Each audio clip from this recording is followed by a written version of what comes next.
இங்கே வருகை தந்திருக்கின்றார்கள். அனைவருக்கும் எல்லாம் வல்ல செந்தமிழ் சொக்கநாத பெருமானுடைய திருவருளும் தர்மியாதன குருமணியினுடைய குருவருளும் கிடைக்க வேண்டும் என்று வாழ்த்தி ஆசீர்வதிக்கின்றோம். வேளாளர்கள் மிக பாரம்பரியமிக்க ஒரு வழிமுறையை கொண்டிருக்கின்றவர்கள். வேளாளர் என்று பொதுவாக சொல்லுகின்ற போதும் வேல் என்கின்ற அந்த மண்ணை செப்பனிட்டு உழுவித்தும் உழுதுண்பவருமாக விளங்கியவர்கள் வேளாளர்கள். அந்த வேளாளர்களில் ஒரு பிரிவாக விளங்குகின்றவர்கள் கார்கார்த்த வேளாளர்கள். ஒரு முறை பாண்டிய மன்னன் மேகத்தை அவன் சிறைப்பிடித்தான். ஏன்னா அந்த ஊரில் மழை, பாண்டிய நாட்டில் மழை பெய்யல.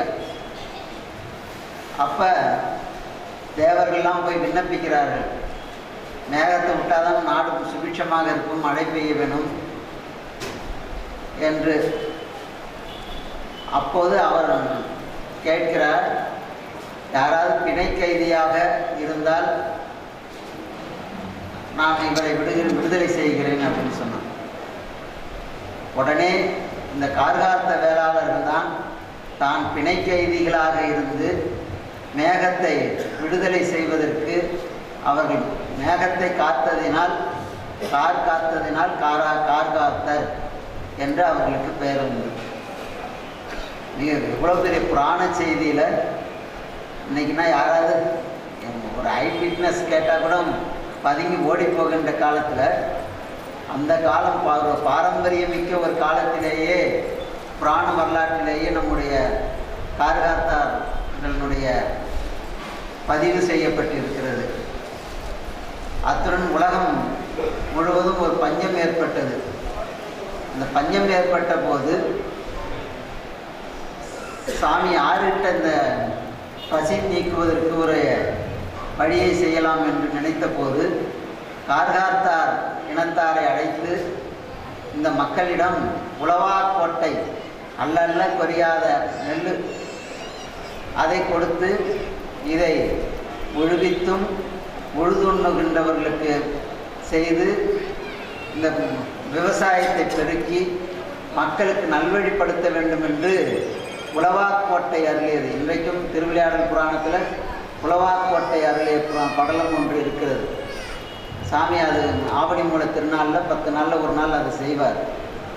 அப்படி 2 நிகழ்வுகள் புராண வரலாற்றின் மூலமாக கார்கார்த்தார்களுக்கு உள்ள மிக பாரம்பரியமிக்க ஒரு நிகழ்வு இருக்கிறது.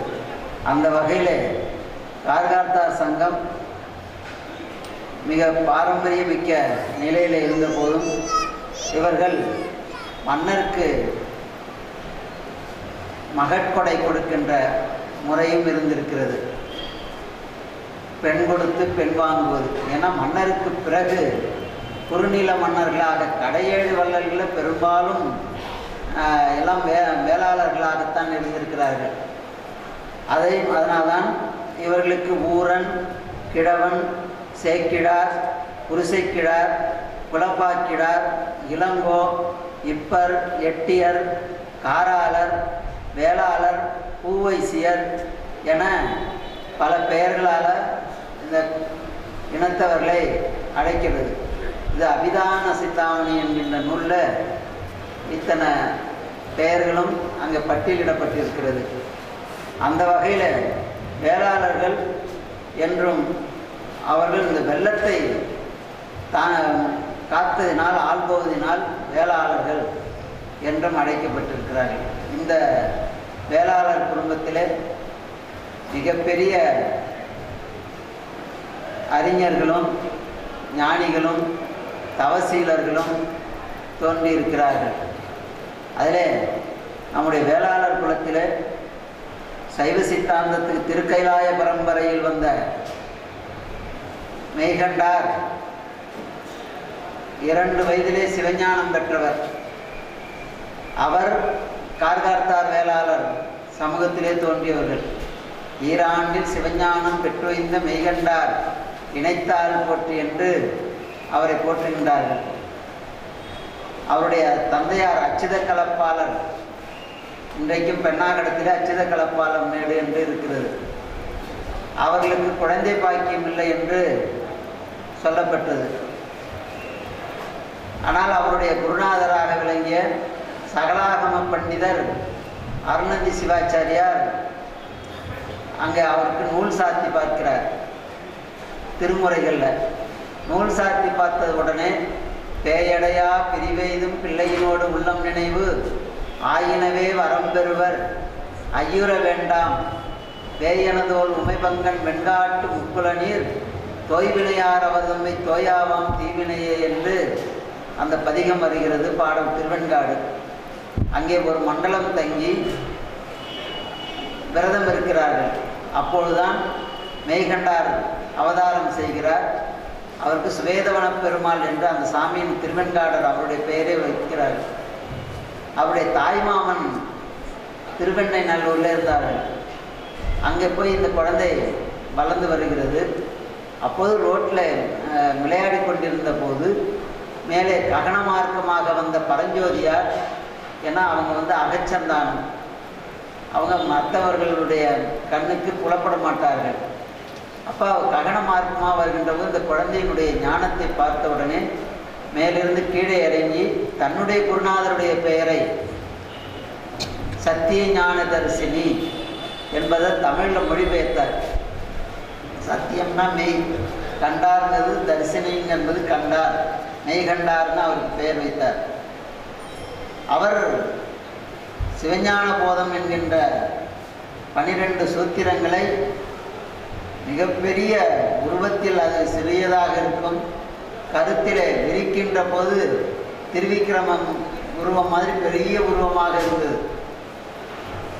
அந்த குழந்தை பிறப்பதற்கு காரணமாக விளங்கிய சிவாச்சாரியார் இவரை பார்க்க போகிறார். இவர் பார்க்க வருவார்னு அவர் நினச்சி உட்காந்து வீட்டில் இருந்துட்டு கூப்பிட்டு அனுப்புகிறார். அந்த குழந்தை போகல. சரி என்ன பண்ணுறாருன்னு பார்ப்போன்னு போய் பார்க்குறார். அது பாடம் எடுத்துகிட்டு இருந்தார். அன்னைக்கு ஆணவத்தினுடைய பகுதியை எடுத்துட்டு இருக்கார். ஆணவத்தினுடைய சொரூபம் என்னான்னு கேட்குறாரு குருநாதர் அருணந்தி சிவாச்சாரியார். நீதான் என்று அவரை சுட்டி காட்டுகிறார். அப்போ உடனே அந்த இவர் பிறப்பதற்கு காரணகர்த்தாவாக விளங்கிய குலகுரு வேதம் ஆகமங்களை முழுமையாக வண்டியில் கட்டிட்டு போவாராம். அவ்வளோ ஆகமங்களையும் கரை தேர்ந்தவர். உடனே இவருக்கு வணங்கி இவரிடம் தீட்சை பெறுகிறார். அவர் பின்பு நம்முடைய கைலாய பரம்பரை வளர்வதற்கு வழியாக இருக்கிறது. ஆக மெய்கண்டார் கார்கார்த்தார் வேளாளர், அவருக்கு சீடராக இருந்தவர் சிவாச்சாரியார், அருணந்தி சிவாச்சாரியார். அவருக்கு சீடராக வந்தவர்கள் சாமவேத பிராமணர் மறைஞான சம்பந்தர். அவருக்கு சீடராக வந்தவர் தீட்சிதர், உமாபதி தீட்சிதர். ஆக இத்தனை பேருக்கும் குலகுருவாக யார் இருந்திருக்கிறார்கள் தீட்சைக்கு? கார்கார்த்த வேளாளர்கள். ஆக அந்த மெய்கண்டாருடைய அவதாரம் இந்த கார்கார்த்தாருடைய நிலையிலே அமைந்திருக்கிறது. அப்படி குருஞான சம்பந்தர் ஸ்ரீவில்லிபுத்தூரிலே அவதாரம் செய்தவர். இவர் தன்னுடைய குலதெய்வமாக விளங்கிய மதுரை பெரிய தரிசனம் செய்ய போகிறார்.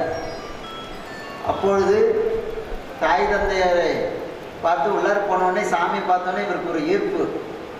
உடனே தாய் தந்தையரை பார்க்க, உடல் தந்த அம்மையப்பன் உயிர் தந்த அம்மையப்பன் உள்ளிருக்க உடல் தந்த உண்மை நீ உலம் தொடராது, ஆனால் நீங்கள் ஸ்ரீவில்லிபுத்தூர் போங்க, நான் இங்கேயே இருக்கேன்னு சொல்லிட்டார்.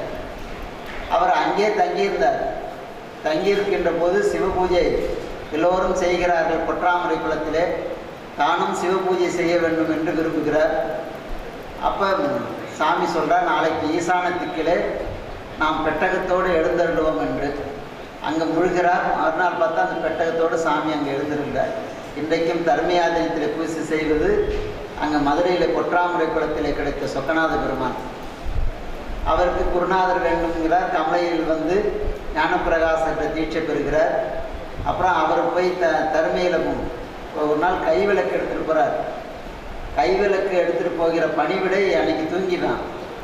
குருநாதரோடு இவர் கைவிளக்கு எடுத்துகிட்டு வீட்டுக்கு போகிறார். நில் அப்படின்னு சொல்லிட்டு இவர் உள்ளார போயிட்டார். நில்னோடனே அப்படியே நின்றுட்டு இருந்தார். அதான் சிஷ்யன் குரு சிஷ்யனுக்கு உள்ள அழகு.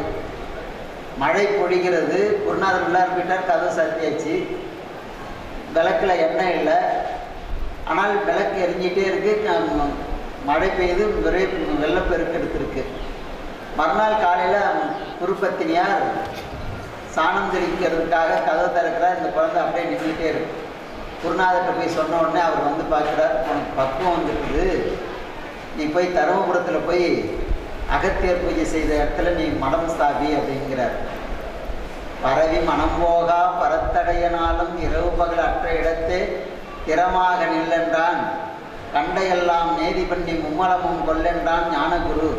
நில்னு அந்த ஒரு சொல் வார்த்தையே அவரை ஞானியாக ஆக்கியது. அப்படியே அதை கடைப்பிடித்தார். போன உடனே கூட அவர் போகல. கணக்கும் பொதிக்கும் எருதுக்கும் தன்னிச்சை கண்டதுண்டோ, எனக்கும் உடற்கும் எனது இச்சையோ. ஒரு காலை எருது இருக்கு, சுமையை தானேவா தூக்கி வச்சுக்கும், மேலே தூக்கி வச்சா அது போகும். அது மாதிரி எனக்கு என்ன இருக்கிறது என்று கேட்டார். அப்படி மெய்கண்டார். அந்த பரம்பரையிலே வந்த கைலாய பரம்பரையை நிறுவுவதற்காக தர்மியாதீனத்தை ஸ்தாபித்த குருஞான சம்பந்தர் போன்ற தவசீலர்கள் அவதாரம் செய்தது இந்த கார்கார்த்தார் குளம். திருநெல்வேலி பகுதிகளில் முருகப்பெருமான் செந்திலாண்டவன் அவரை தூக்கி கடலில் போட்டான். வெள்ளைக்காரன் ஆட்சி கடத்திட்டு போகுதுன்னு நினச்சிட்டு தான். அப்போ கடத்திட்டு போக முடியல. சரி கடல்லையாவது போட்டுருவோம். அவங்க எப்போதும் நம்முடைய சமயத்தை அழிக்க வந்தார்கள். அப்போ இவர் வடமலையப்பன் பிள்ளையினுடைய கனவிலே தோன்றி, நான் இந்த இடத்துல ஒரு எலுமிச்சம்பழம் மிதக்கும் அந்த இடத்துல இருக்கேன்னு உடனே அதே இடத்துல போய் அங்கேருந்து சாமி மீட்டு கொண்டு வந்தவர் வடமலையப்ப பிள்ளை. அப்புறம் மச்ச புராணம் என்கின்ற ஒரு நூலினை 5000 பாடல்களுக்கு மேலாக கொண்டது. அதை மொழிபெயர்த்தவர் சின்னம்மா வடமலையப்ப பிள்ளை. இப்போ உள்ள நூற்றாண்டுகளில் வள்ளிக்கண்ணன் அதற்கு முதல்ல அகடாமி தோற்றுவித்த போது சாகித்ய அகடாமியில் முதல் பரிசு பெற்றவர் ராப்பி சேது பிள்ளை. நம்முடைய தர்மியாதீனத்தில் ஆவடி மூலந்தோறும் ஒரு சிறந்த அறிஞருக்கு விருது வழங்குவது வழக்கம். அதில் முதலாவதாக ராப்பி சேது பிள்ளை அவர்களுக்கு தான் சொல்லின் செல்வர் என்கின்ற விருதினை நம்முடைய தர்மியாதீனம்தான் முதல்ல அவர் தான் தொடங்கியது.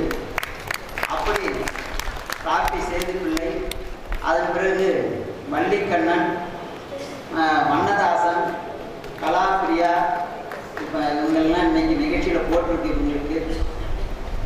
அப்படி ஒரு சிறந்த எழுத்தாளர்களை தவசீலர்களை கொண்டது இந்த கார்கார்த்தார் குளம்.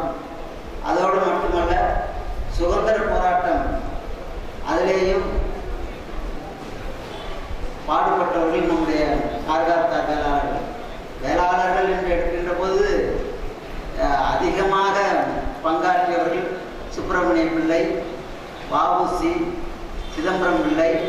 இவர்கள் எல்லாம் இந்த வேளாளர் பாரதி பாடுகின்ற போது வேளாளர் என்பார். சிறை சென்றதை பற்றி தான் முதல்ல அவர் எடுத்து எழுதுகிறார். அப்படி வேளாளன் என்று அவர் முதல்ல அழைக்கின்ற போது அப்படி தான் அழைக்கிறார் பாரதியார். பாரதியார் கூட இருந்தவர் பரளி நல்லையப்பர், நம்ம நீதியரசர் அவருடைய தாய்மாமன் அந்த உறவு முறையில் இருக்கின்றவர். அவர் பாரதியோட தம்பின்னே சொல்லுவாங்க. அப்படி உடனிருந்து அவருடைய நூல்களையெல்லாம் பதிப்பித்தவர். இப்படி இந்த ஒரு பாரம்பரியமாக எழுத்து சித்தர்களையும் கவிதை நூல்களிலேயும் நூல்கள் ஏற்றுவதிலேயும் சிறந்து விளங்கி இருக்கின்றவர்கள் நம்முடைய கார்கார்த்த வேளாளர்கள். அதோடு மட்டுமல்ல, கார்கார்த்த வேளாளர்களை பற்றி உள்ள இலக்கியங்கள் 770, திருக்கை வழக்கம், காராளர் கிளை வனப்பு மாலை, வேளாளர் அம்மானை, கார்மண்டல சதகம், பாண்டி மண்டல சதகம், இப்படி சிறந்த இலக்கிய நூல்களையும் இந்த நூல் பெற்றிருக்கு. ஏன்னா ஒரு வேளாளர் என்பவர்களுக்கு அந்த காலத்தில் அரசனுக்கு மட்டும்தான் தசாங்கம் பாடுவது ஒரு வழக்கமாக இருந்தது. ஊர், நாடு, ஆறு, கொடி, முரசு, குதிரை, யானை, இந்த 10 அங்கங்களை அரசனுக்கு செய்வது. மணிவாசகர் பெருந்தகை தான் அரசனுக்கு உள்ளதை இறைவனுக்கு, ஆண்டவனுக்கும் பாடியது. திருவாசகத்தில் 2 இடங்களில் சதகத்தை செய்கிறார். அதன் பிறகு காராளர்களுக்கு, கார்காத்த வேளாளர்களுக்கு தசாங்கங்கள் சொல்லப்பட்டிருக்கிறது. அந்த வகையில் மிகப்பெரிய ஒரு பாரம்பரியம் கொண்டவர்கள் என்பதனால்தான் அதை பற்றி இங்கே சிந்திக்க இருக்கிறோம். அடுத்து